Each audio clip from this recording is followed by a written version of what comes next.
Diaz, their referee will be Kevin. Hey, welcome back to the 2025 Canberra World Boccia Challenger here at beautiful downtown Canberra at the AUS. We're just about to see the semi-final in the BC3 male competition between Michel and Alejandro Diaz. With me is Amanda Leeson, mother of the famous Jamison Leeson. Afternoon, Ken. Welcome, Amanda. So we both have a bit of knowledge of BC3 boccia.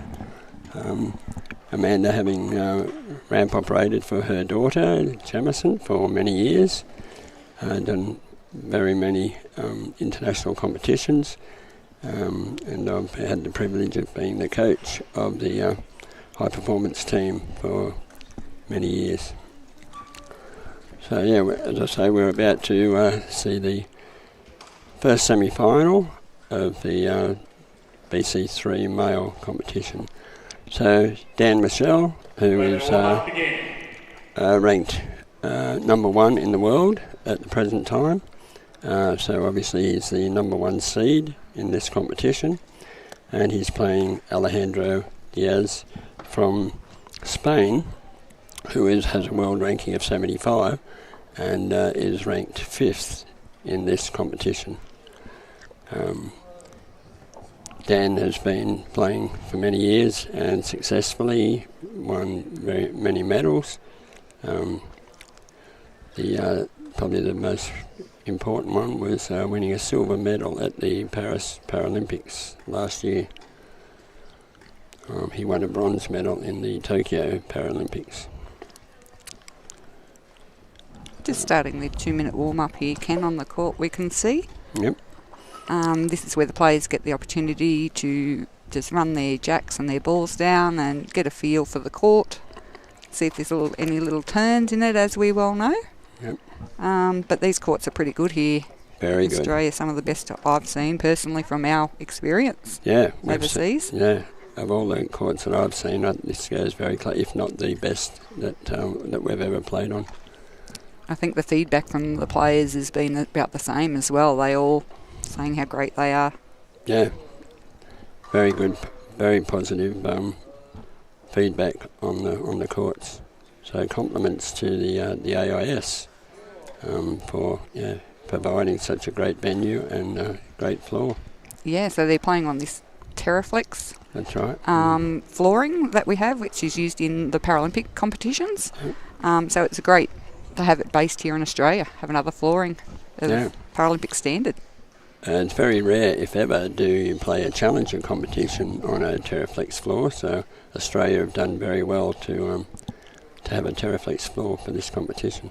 The first Boccia international competition held in Australia for 12 years, and the last one being held at the Key Centre in Sydney, at Sydney Olympic Park, in 2013, which is Asia-Oceania Regional Championships. And who would have thought we'd have 2 silver Paralympic medalists from Australia competing here? That's right, yeah, exactly. How good does it get? It's really good. So the 2-minute warm-up is finished.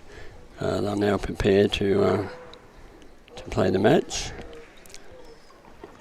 So before they come out in court, Ken, the players go into what we call the call room at the back, where the toss is done by the referee, and whoever wins the toss decides whether they go red or blue. That's right. So we can see that Dan's in the red box, may have won the toss, and sometimes the players will choose whether they have a favourite whether set. They're more confident with their red balls or with their blue balls. That can determine whether they will choose red or blue. Red always goes first, so that sometimes comes into the decision as well. So here we go, we're all ready to go. The referee now will pass the jack to Ash Madden, who is Dan's very capable ramp operator, and Dan will play the first jack. He's playing from fairly low down on his ramp, so it looks like he's going for a nice short jack. Yeah, very short, only about 2 metres straight out. So when you play it that short, it's imperative that you get your first ball on. And being on means that it's virtually touching the jack or very close to the jack and blocking your opponent. Yeah.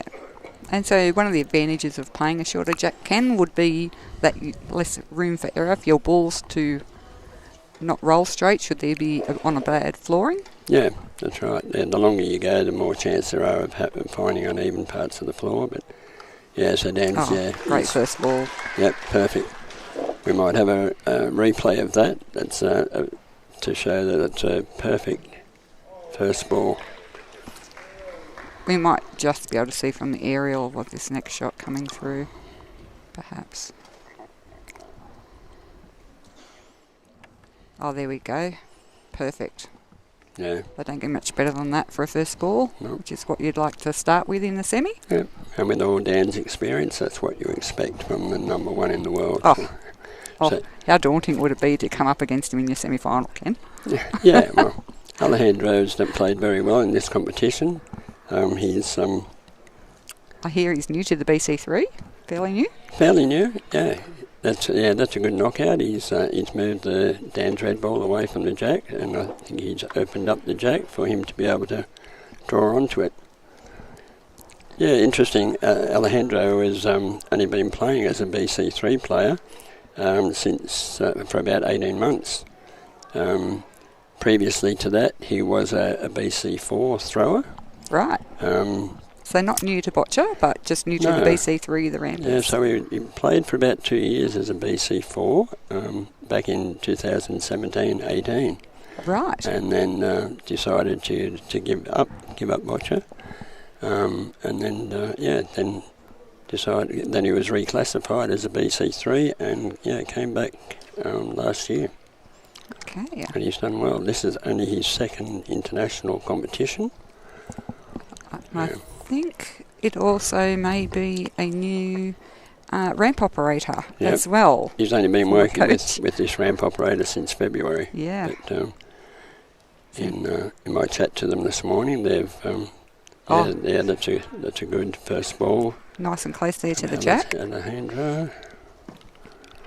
He's left it still open there for Dan. Not perfect. But it's still hanging around, so it's a good... Yeah, so Dan now has the option of either just getting on the jack or moving the blue ball away. He may do a what we call a knockout to hold, which is to push the blue ball away and get his red ball to stay in a good position on the jack. It's a great shot if you can perfect it, and Dan has managed to perfect it over the years. Also known as a hit and stick in some other countries. Yeah. But I have to say that your daughter is very good at that shot as well. Jamison does it very well. I think I saw her play a couple earlier on. We can see that Dan's using a new head pointer. Yeah, so that's what he's going for, and he's perfected it. Yeah, we might get a replay on that if we can. That for all those BC3 players out there watching this, this is a great shot because you're actually doing two shots with one ball. You're pushing the opposition's ball away and getting your ball on the jack.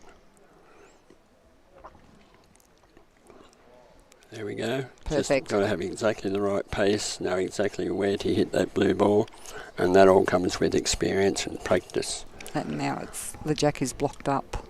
Yep. You may just be able to see a bit of that jack from the blue box. It's a bit hard from our angle to tell. Yes, I would say Alejandro will now try to move that red ball away from the jack. There he goes. Yep, got separation. That's a pretty good shot. Yeah. Pretty good shot. I think he's pretty much blocked though by those four balls. I don't think he has a clear shot at the jack here. He may be able to promote his blue ball on his left-hand side. He may be able to promote that onto the jack.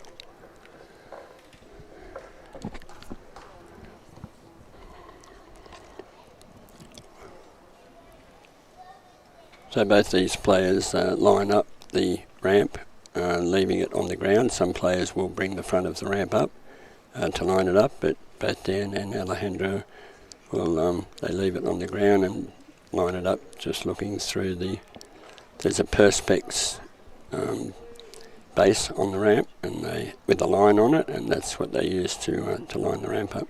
Lining that up with the base of the ramp and the ball, and nice. He shot. did have a draw in there. Yeah, can we have a replay on that? Because that's a great shot to get past those blocking balls and then get a good hold on the jack.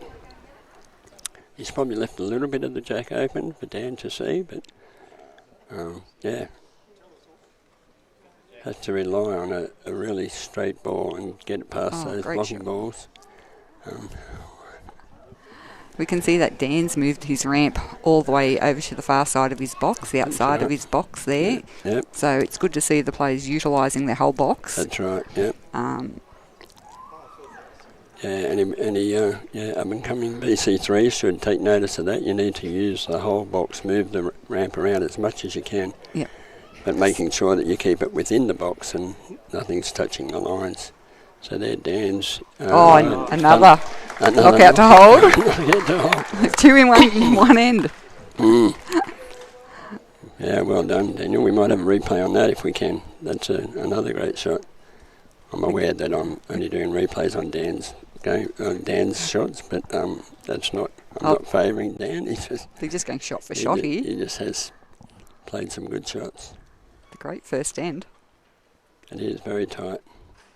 There we go, nearly identical to the first one. And we can see Alejandro's moved his ramp back in his box, which is also good to utilise the box. Yep. Sometimes you'll see Dan do that and actually face the opposite way to release the ball. Him and Ash have worked really hard on that to maximise the angles.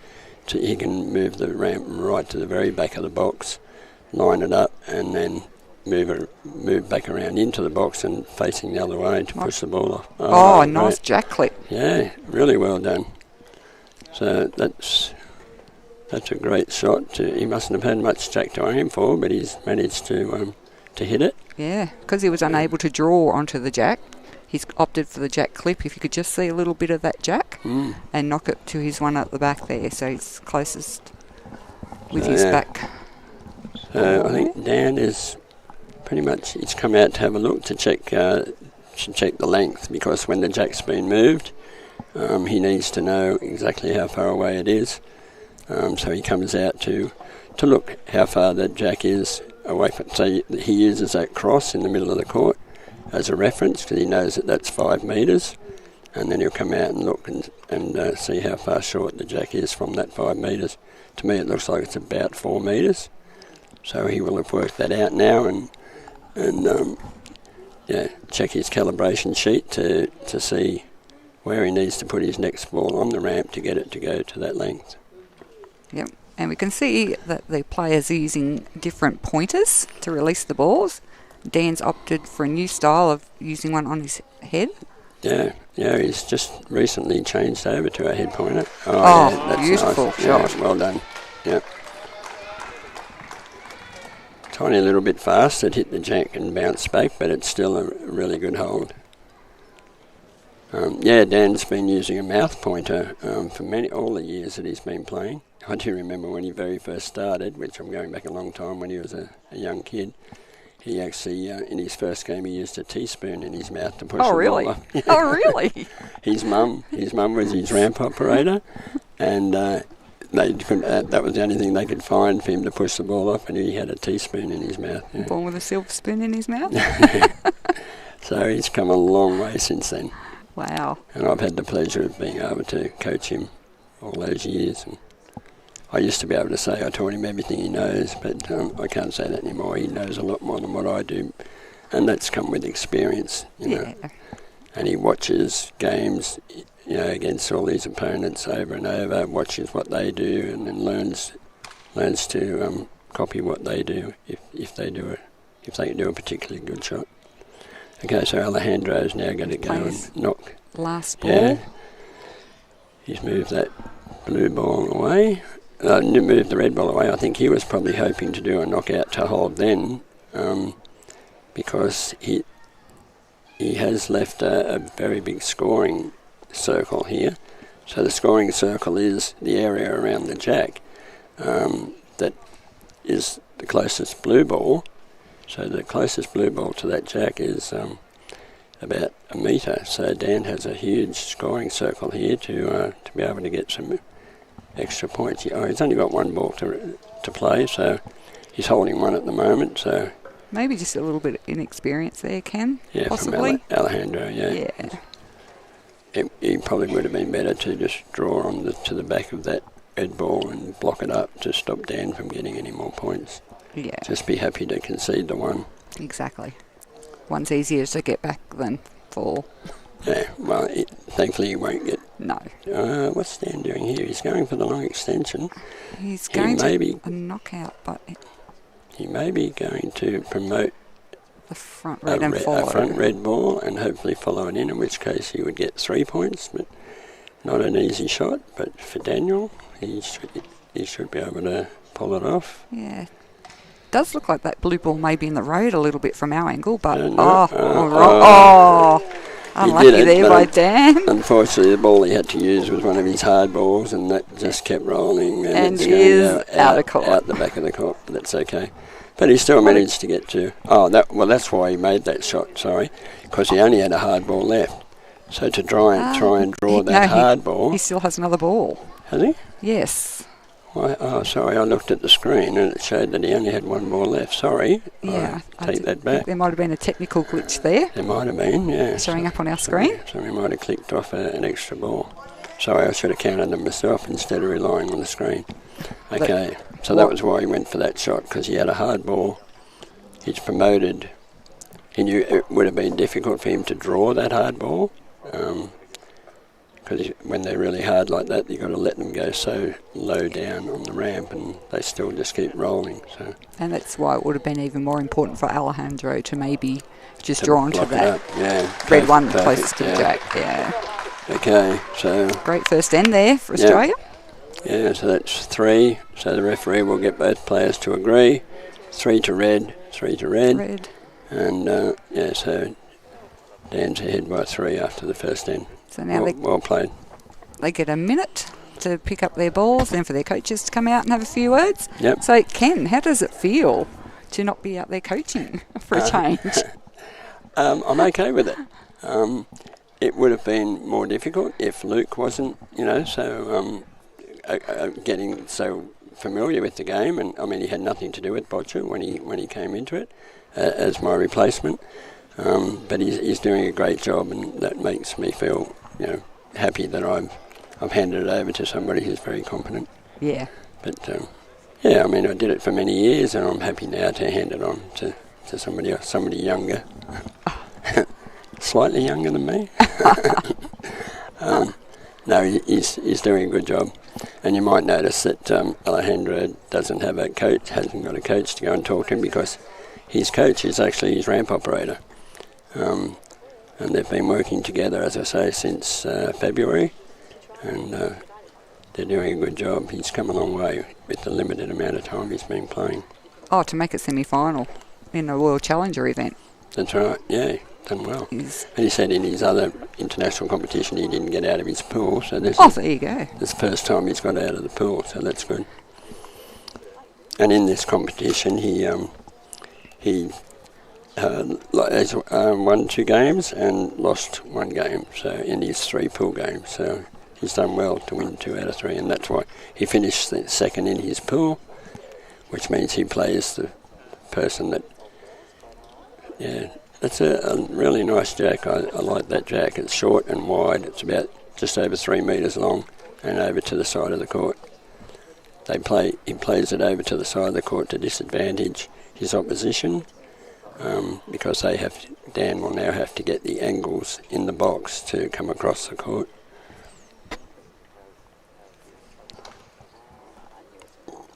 And there again we can see that he's lining up with his ramp on the ground. You'll notice that in other games that it's a nice ball. Yeah, well done. Perfect ball. It's a nice. Could be just slightly more to his left, just to cover the jack a little bit more. Dan can probably see about half of the jack. But still a good ball. Dan may even opt to maybe clip that jack out. That is an option. Possibly to get a better angle for him straight out in the middle of the court. Yep. So if the jack gets hit outside the court, it gets respotted back into the tee, the cross in the middle of the court. That's right, yeah. Yeah, at any time during the end, if the jack does get knocked out of court, it just gets picked up, put on the cross in the middle of the court, and the end continues. So I don't think that's what he's going for. We've got a pretty good angle here of where he's aiming. I think he's going for that to knock the blue away. He might be going for another knockout to hole. Potentially. Mm-hmm. Yeah, no, it didn't. There we go. I don't know whether that was his intention, but it didn't work that time. But he's cleared the blue ball away from the jack, and now he has a clear shot at the jack. Yeah, clear shot at the jack there. So he's moving the ramp back over to the other side of the box to get the angle, because he wants to get that red ball right in front of the jack, blocking Alejandro. Yeah, so in Dan's pool, he played 3 games as well, and won three of the pool games. So he finished on top of his pool, and that's why he's playing Alejandro, because Alejandro finished second in his pool, Dan finished top of his pool, and that's the crossover. The winner of one pool plays second in the other pool. How exciting is it, though, to have Australians here in the semis and have this home crowd? For family and friends to come and watch. Yeah, it's great. And Dan has got some family and friends here today watching, which is good. Okay, he's drawing now onto that ball perfectly. Yep, great shot. Well done. We can see there that he's drawn to Alejandro's side of the jack and the middle. Yep. So that's really covering that jack from stopping him being able to draw on there. Yeah. Makes it very difficult. That's a great shot.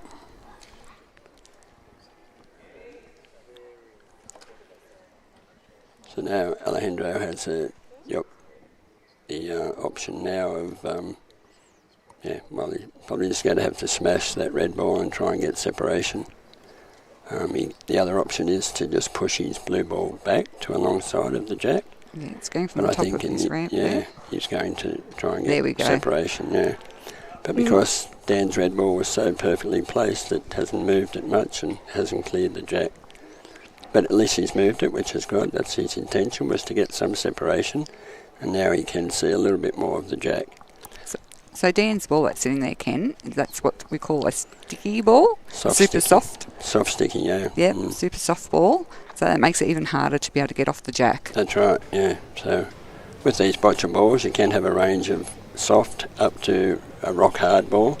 They all have to be the weight. There's a weight limit as to what they have to be, and the maximum they've got to be within a range. Yeah, there's 275 grams, give or take 12 grams, and that's all tested in the call room before they come out on the court to make sure all the balls are legal. So he's just going to go through there. It's not a bad shot. Yeah, he probably needed to hit that a little bit harder to move. I think he might have been going for a knockout to hold again then, because he didn't go with maximum pace. No. But yeah, unfortunately he hasn't moved it far enough away to get a good hold on the jack again.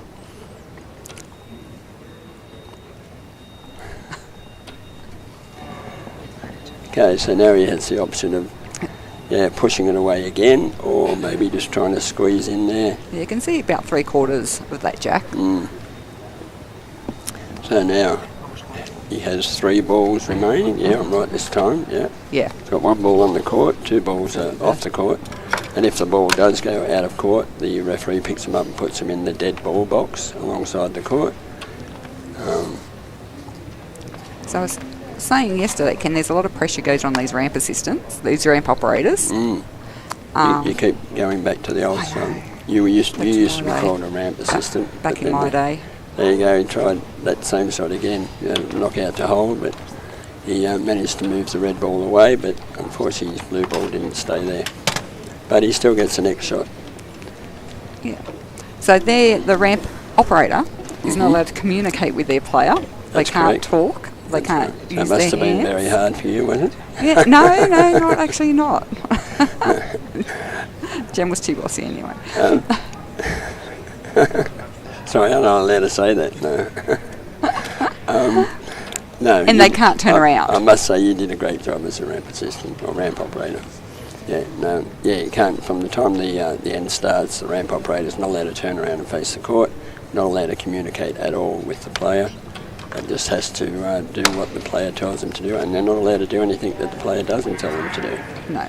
And they need to make sure that all the equipment, including the player and themselves, are within the lines. They can't touch the lines. That's right. Yeah, nice draw. Oh, nice. Very nice. Yeah, that's great. We might have a replay on that because that is a perfect Lovely draw first. shot onto the jack and blocking Dan. So it took him a few balls to clear the jack, so he had a shot at the jack, but when he got the opportunity, he got on it perfectly. Oh, beautifully weighted. Yeah, perfect weight, perfect line, really good shot. That's given Dan a challenge now. I don't know how soft that ball is that Alejandro put on the jack, but if it's not one of his softest balls, Dan may be able to hit this hard and push the jack back over the line, in which case the jack will be put on the cross in the middle of the court. If it's a very soft ball that's on the jack, you won't get that movement of the jack behind it. But this will tell. Dan's probably using his hardest ball. Yeah, and he managed to do it. Yeah, well done. And that's the risk you run by playing a wide jack, isn't it, Ken? That's right, yeah. Yeah, so the jack finished up on the line, which is out, so the ball only has to be touching the line, and that's out of court. So the referee picks the jack up, places it on the cross in the middle of the court, and the end continues. We can see that Dan's red ball there is the closest one to the jack. Yeah. So it's going to be Alejandro's turn, and he's got one ball remaining. Only got one ball remaining. So Dan probably wouldn't have done that because he would have checked to see what was going to be the closest ball when he knocked the jack out. But the fact that Alejandro's only got one ball left, he's quite happy to concede that he can have the shot at the jack, and Dan still has 3 balls to be able to remove that and get points.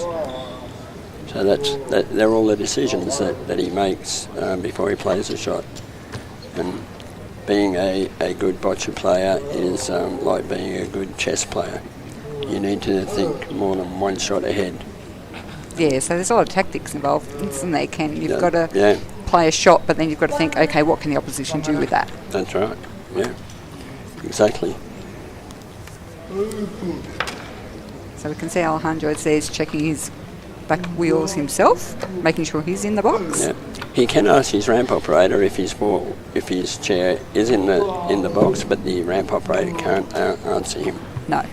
So sometimes it's a hard ball he's got to, so that's going to be really hard to draw onto. Oh gosh. What we call a rock. Yeah, that's rolling what I was down the court. Before. Yeah, those rocks, you use them as a knockout ball, but they're really hard to draw.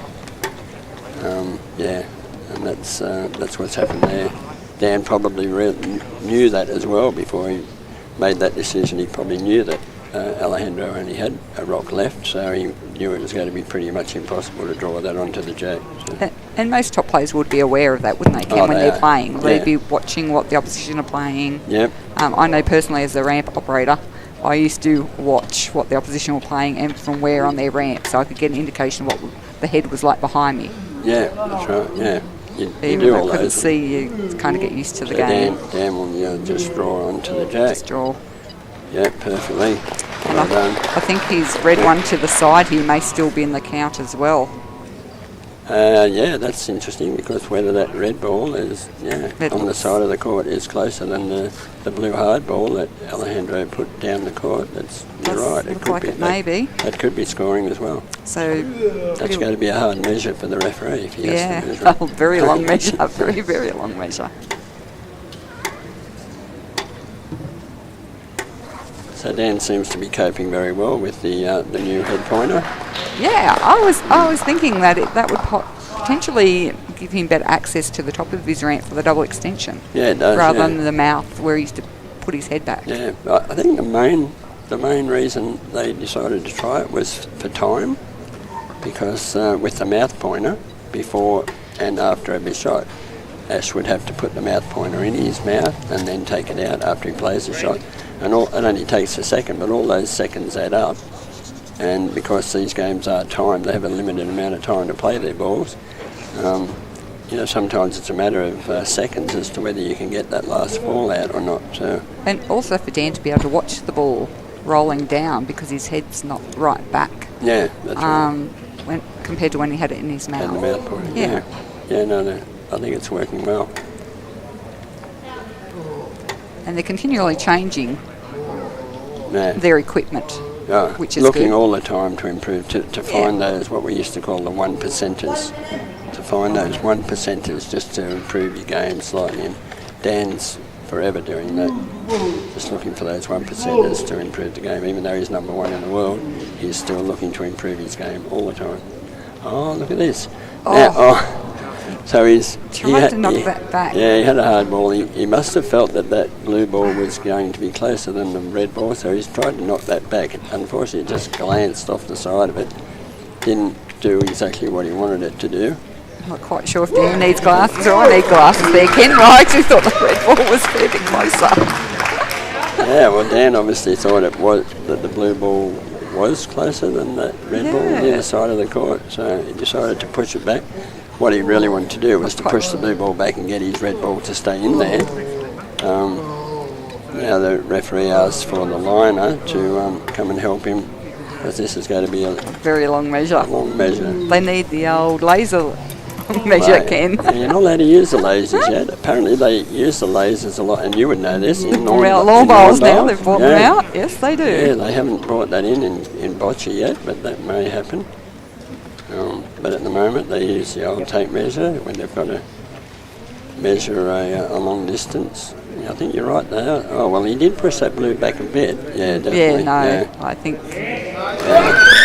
you think it was closer before? Yeah, I did. I think you're right, yeah, because it didn't move the blue ball very much at all. Yeah, no. So that will be another 3 red. Yeah. Potentially missed out on one there. 3 red, yeah, he did, yeah. It just goes to show he's not perfect. Not infallible. No, that's it. No. So, halfway mark. Where Australia are up 6-0. 6-0, yeah. To Dan Michel. Yep. So, Ken, Dan owes quite a bit, as your many years coaching with Dan, you kind of grew together. We did. And Dan's game would not be where it is today without you. I don't know. I mean, I've got to say that I did help a lot in the early stages, obviously. And when he first started, I spent a lot of time with him. But yeah, he, as I say, he's very intelligent and he knows what he needs to do. And him and Ash spend hours and hours and hours, perfecting different shots and improving their game. But yeah, I guess I have to take some credit for it. I have you're helped. selling yourself short there. Like your analyst, I was only saying the other day about your analyst. A couple of years ago, there was no analyst for the Australian team, and right. you were the analyst. I was. Coach Ken was the analyst. Yeah. Who used to watch all the games for us and give all the feedback on the opposition and dissect Jamison's and Dan's games. So, big credit to you, Ken. Thank you. Yeah, it's been my pleasure to help them, and a coach is only as good as the athletes that they're coaching, and I always had the privilege of having 2 great athletes to coach. And I've actually been dared to ask you a question, Ken. So Is this allowed to go on air? Maybe. Is, Ken, with these 2 athletes that you had, surely you had to have a favourite? Oh, no. No, I'm just joking. It's like your children. Okay. So Dan's gone for... Let's change the subject. Dan's gone for a short jack again. It's like your parents, you ask a parent if they've got a favourite child. They don't have a favourite child. But no. So Dan's gone for his same jack length and position. Yep. And this is what you would do. This is what I would coach as well. Like if you play a certain jack length and you win 3 points on that jack length in the first end, there's no reason why you wouldn't put it there, the next in the third end when you get to play the jack again. Yeah, if it's working, don't change Had it. he have gone down by 3 points, another perfect first ball on. Had he have gone down by 3 points in his first end, he probably would have opted to play the jack to a different part of the floor. And so most most players have a second jack length. They have their first yeah. preferred jack length, and then they have what we call a backup jack length. Yeah, yeah. And So I will always coach the players to do that, to always have a second. And whether that be, 5 metres or even, some of them, their backup jack length is 9 metres, right to the back of the court. And a lot of players, if they're down on the scoreboard, going into the last end, they will play their jack to 9 metres and try and get some extra points that way, because it's harder for the opposition to get too many balls around there. Yeah, that length. we were saying an example of that happened at Nationals. Oh, yeah. In a final. In the final between Yes. Dan and Jam. Yes. Yeah, so in Australia we still don't have separate genders in the classifications. In international boccia, males are in a separate classification to females. But in Australia we still have mixed gender in the competition. So Dan and Jamison get to play against each other in local competitions and up to the nationals level.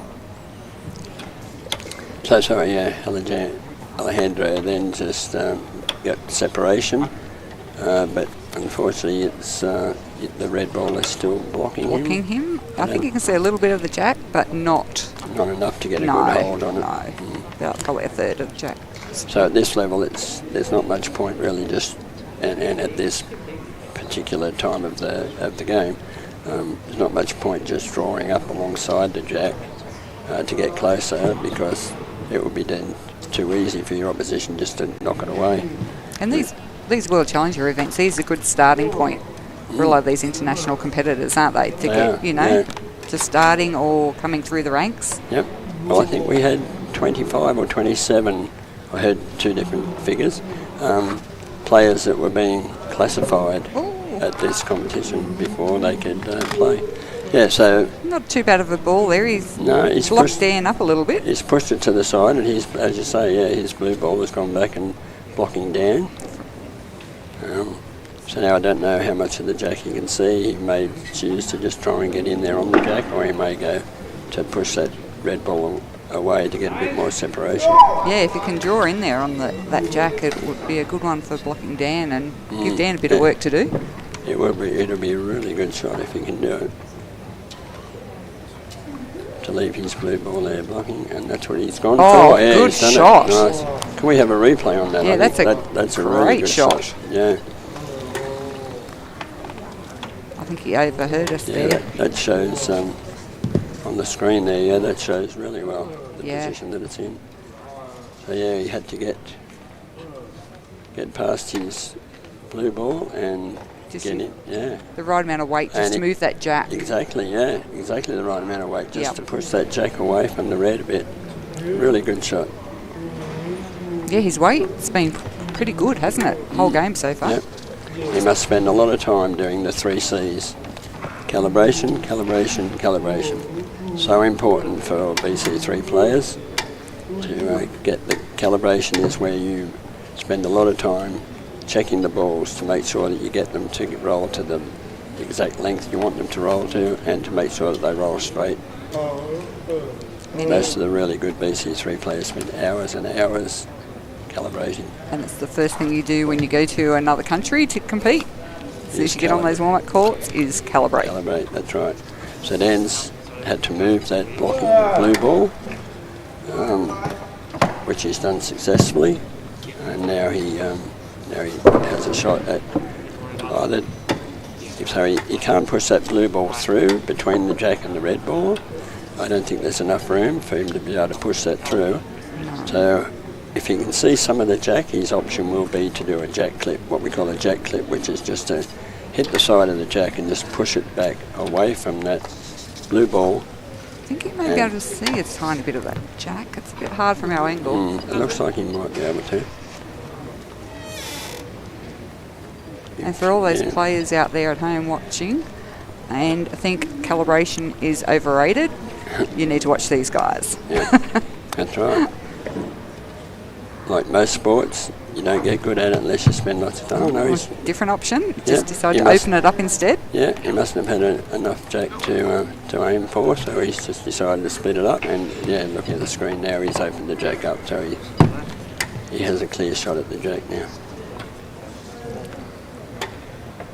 Alejandro is actually making Dan work hard this end. He is. He's playing really well Given for it's- the amount of time. And I mean, And- considering his world ranking of Yeah. 75, I mean, Dan's number one. And this is Dan's jack also that we're playing at the That's right, moment. yeah. So Yeah, he's playing really well. he is. He's going to be definitely a Wow, player, be one to watch. player to watch. Yeah, definitely.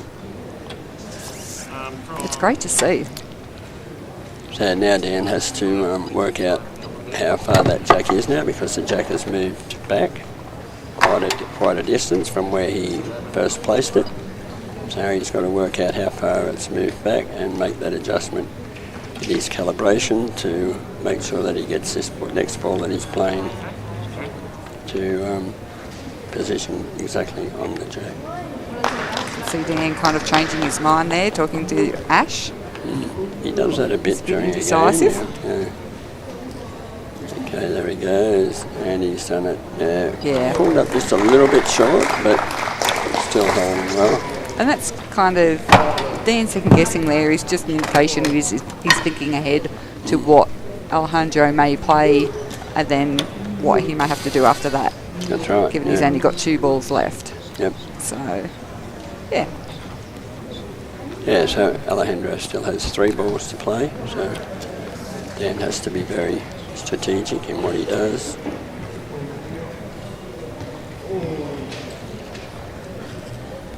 With that in mind, yeah, that he only has 2 balls and Alejandro has 3. You can often see Dan muttering to himself. I notice on the court when he's a little bit nervous, he I've said that tends too. to I said you've got to be gives careful. away. I know he's not talking. He's just thinking to himself. Yeah. But his mouth moves, and because he's not allowed to be talking when it's the other person's time, when it's their turn to go. And I've often thought that a referee will pull him up on that one day, accuse him of talking in the other person's time, but he's never been caught for it. No. Maybe they realise he's just muttering to himself. Oh yeah, good shot. Good yeah. shot. Push it away. The red ball's still holding, I would say, but he's managed to move it away. It must be closer than I think, because the referee's going to check the measure.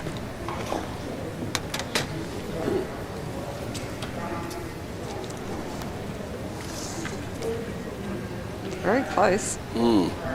So the referees have got to be very careful doing this. They use the calipers there to measure, but they've got to be very careful not to move the ball when they're doing it. So yeah, the referees decided that the red ball is still closer. Alejandro to go. Alejandro So goes again. What would you do if you were him, Ken? I think he's just got to probably draw. If he hasn't got a clear shot at the jack, and I don't think he has, I think he's blocked. I would draw onto the back of that red ball, draw his blue ball onto the back of that red ball and have it holding. That's about all he can do at this stage. Ideally he needs to get it in front of the jack, blocking Dan, but if he can't do that, he just needs to get a ball very close to the jack, and if he can put it on the back of that red ball, then it will be hard to move. Yeah, he's behind by 6, so he needs to sort of try and get one shot at least this end. He needs to get some points. Yeah, definitely. yeah. You can't just think about ones. You've got to, yeah. Yeah. Oh, not bad. He's moved the jack, so He did have a shot at the jack. Yeah. I can see that, but he just went a little bit too hard. Just hit the jack and sort of bounced off a bit. Still in a good position though. It's not bad. It's kind of hidden from Dan. Yeah. I don't know if Dan can squeeze between those 2 blue balls. It's been hard of an angle for us to see. Potentially, I think he may be able to just see it. I think he has got a shot at the jack. He might be able to clip that jack behind his other red.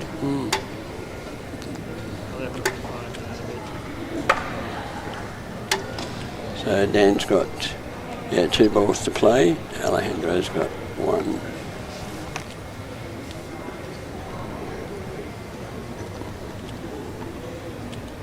Still looking quite composed, Alejandro. He's not. He's just intently watching Dan and thinking about. I think he's enjoying the experience. Like it's not. don't know whether that finished. It just touched the blue ball as it was going through. Blue to go. He's holding. Yeah, so it's blue to go. Yeah, I think he'd be just enjoying the experience. It's not every day you get to play against the number one in the world. Exactly. Yeah, so he'd be enjoying the experience and learning as much as he can from playing against Dan. As I always say, you've got to play the best to be the best. That's it, yeah. And that's exactly what Dan did for Exactly. many years. You know, he was playing against the number one in the world and learning from them.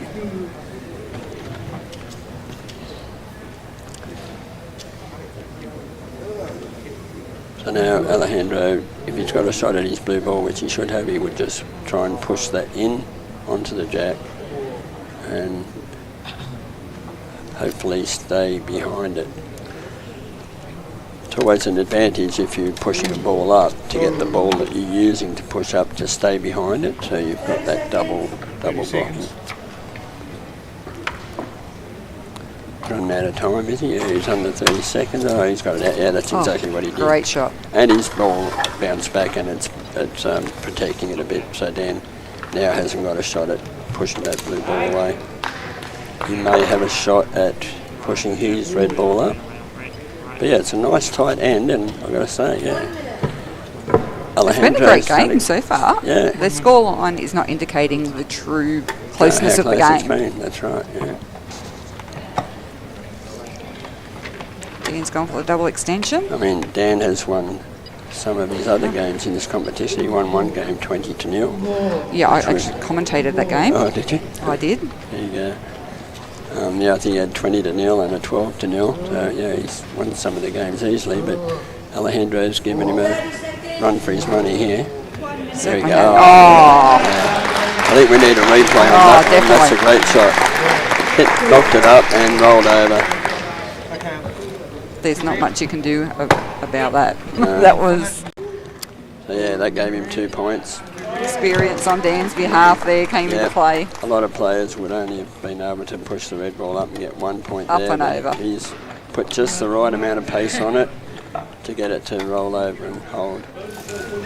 I can see some people shaking their head saying, unbelievable. And that's the kind of thing he would practice at training there, Ken? Like Like set up scenarios like that? He would have played that shot hundreds of times to perfect it, because he needs to know what ball he's pushing up, what ball he's using, how much pace he needs to put on it, and that all comes with experience, doing it over and over and over until you know exactly how you need to do it. And that's like I say, Ken, these boccia players are some of the smartest people in the world to be able to remember and set up scenarios and know exactly what they're using to create that situation. That's right, exactly. As you can see, Luke, the new head coach, has gone to speak to Dan. I don't know that he would be able to say too much. and I've been in that position many times, and all you can say is, good job, keep it going. Well, given that Dan's up 8-0 and you only have 6 balls, unless there's a couple of penalties, it's very hard for Alejandro. It will be, but very great hard. experience. But Great experience. He still needs to play well and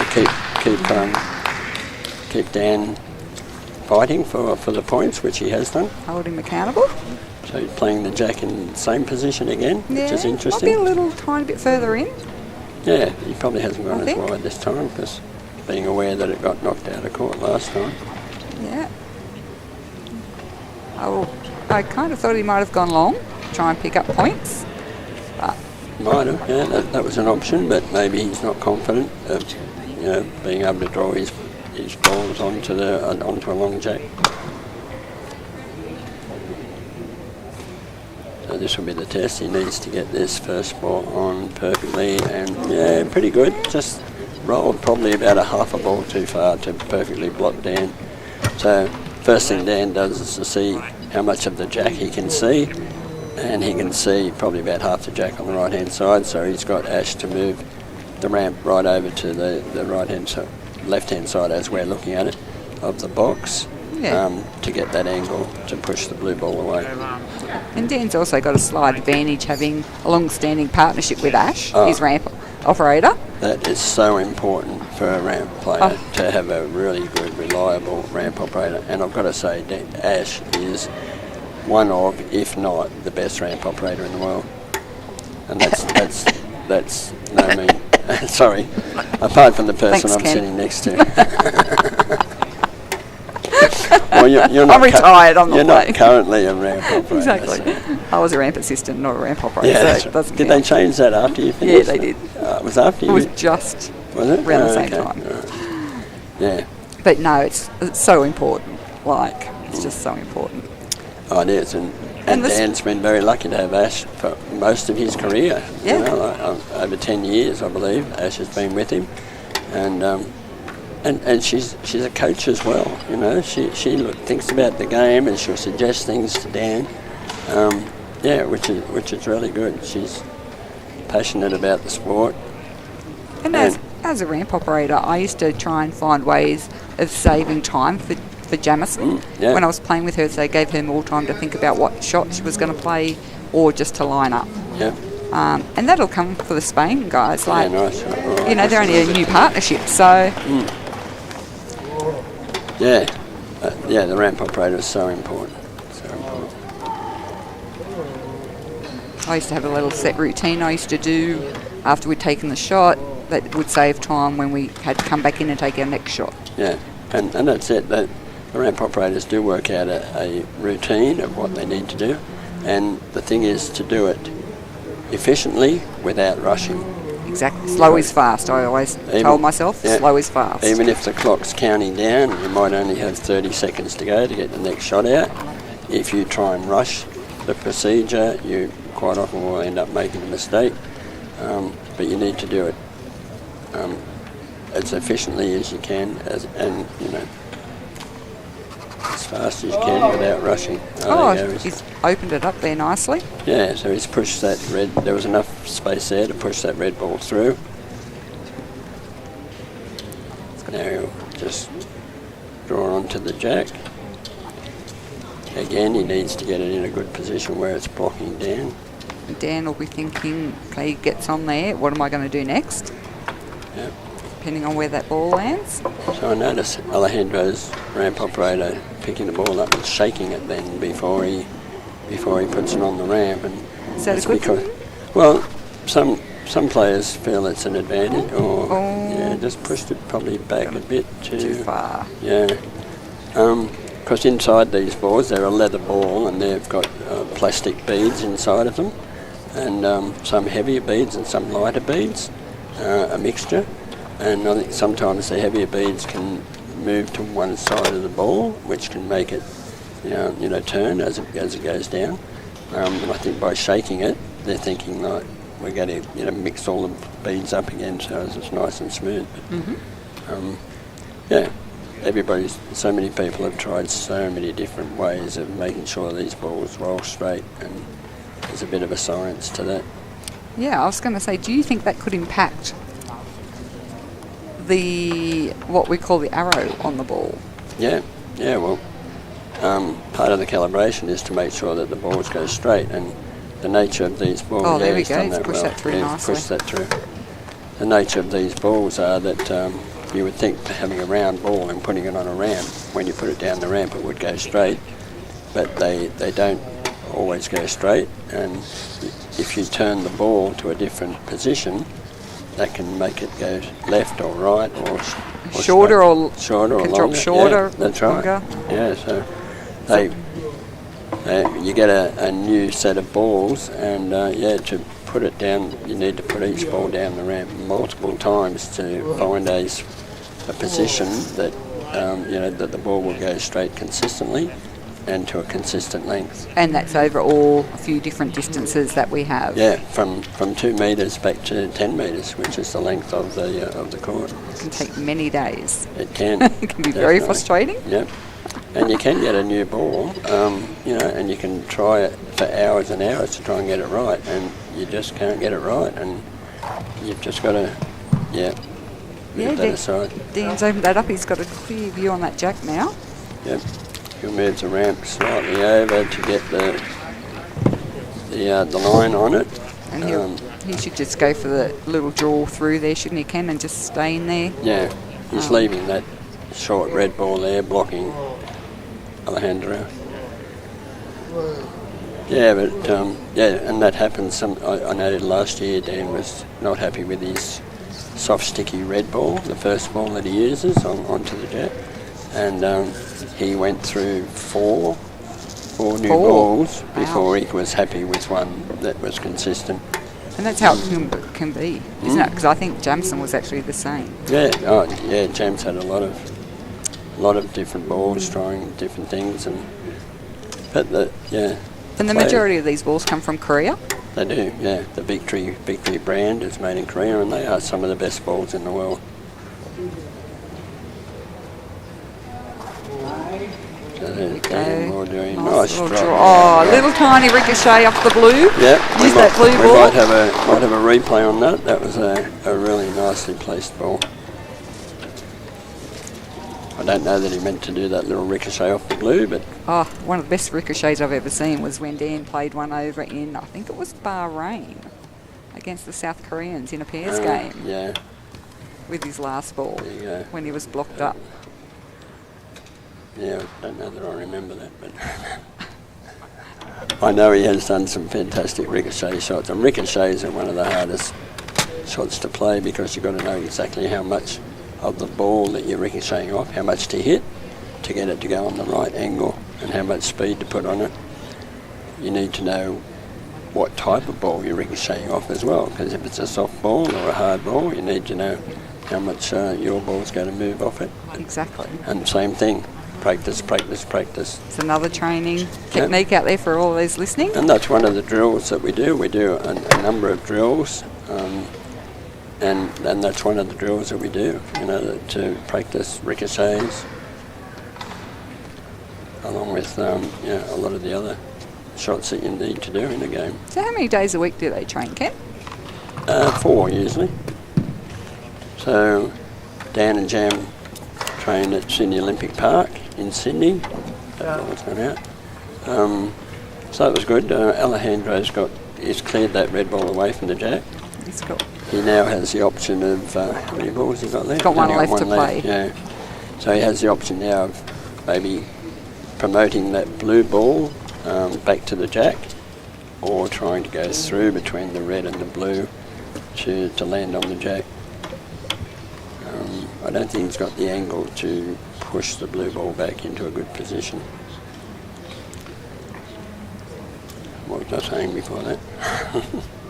About training. Oh, that's right, yeah. So, they train 3 days a week at Sydney Olympic Park, but then they will train 1 day a week, and that's usually a 4-hour session each day, and then they'll usually do just 1 day a week, just training by themselves, just the athlete and the ramp operator, and that's usually when they use the time to try different things and to perfect different shots.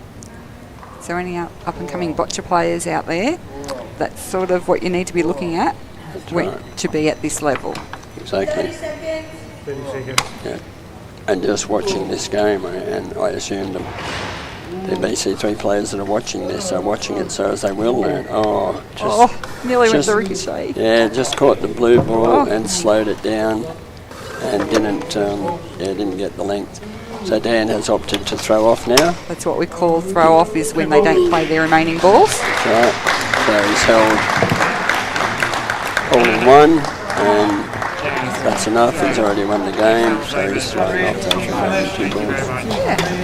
Okay. What a great game to start the final series. Yeah. Well done. So the final score is 9-2 Dan, 9-0 to Dan. And it's great to hear the audience applauding and have all the spectators here supporting the players. That's the end of this semi-final. There is another semi-final going on the court next to us. Aloysius from Singapore is in the lead over there, 7-0. Is he? Oh, okay. Yeah. So it looks as if Dan will be playing Aloysius in the final, which will be on tomorrow. Okay, so that's all from. So this afternoon we also have Jamison. We have two. We got the BC3 females. Yeah, semis are on. Semis are on. I don't know. Not on the show court. Not on the show court. However, I believe their final is on the show court tomorrow. Oh yeah, and that would be good. So tune in. We do have another match on the show court this afternoon at 3:10 p.m. So in another 17 minutes or so, and that will be between it's a BC4 male semi-final between Quan Heng Wong of Hong Kong and Zigang Tang of Hong Kong. So it's Hong Kong against Hong Kong in the semi-final in that BC4 male classification. So yeah, tune in again if you can at 3:10 to see some more exciting bocce. So thank you, Amanda. Thanks for your Thanks for having me, Ken. company. And I think we both enjoyed this game. Yeah, it was a great good. game. Yeah, well done. So yeah, over and out until the next game.